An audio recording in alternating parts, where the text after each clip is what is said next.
শনি মীন রাশিতে রেবতী নক্ষত্রে বক্রী হওয়ার কারণে দুটি রাশি এবং লগ্নের মানুষকে আগামী 4 মাস একটু সাবধানতা অবলম্বন করতে হবে।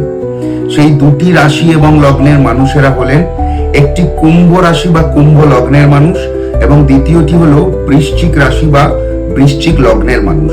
কুম্ভ রাশি বা কুম্ভ লগ্নের মানুষদের এই সময় অর্থ প্রাপ্তিতে বাধা আসবে। যে সমস্ত জায়গা থেকে আপনাদের অর্থ পাওয়ার একটা কথা আছে, টাকা পয়সা পাওয়ার কথা আছে, লেনদেনের কথা আছে, দেখবেন সেগুলো সব ডিলে হয়ে যাবে এবং সঞ্চয়তেও বেশ বেগ পেতে হবে কুম্ভ রাশি এবং লগ্নের মানুষদের।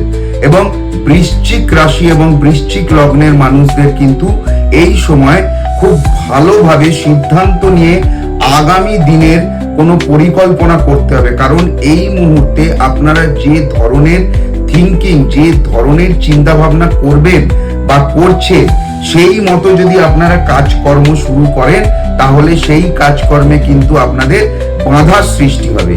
তাই আগামী 4 মাস কুম্ভ এবং বৃশ্চিক রাশি এবং লগ্নের মানুষদের অবশ্যই সাবধানতা অবলম্বন করা অত্যন্ত প্রয়োজনীয়।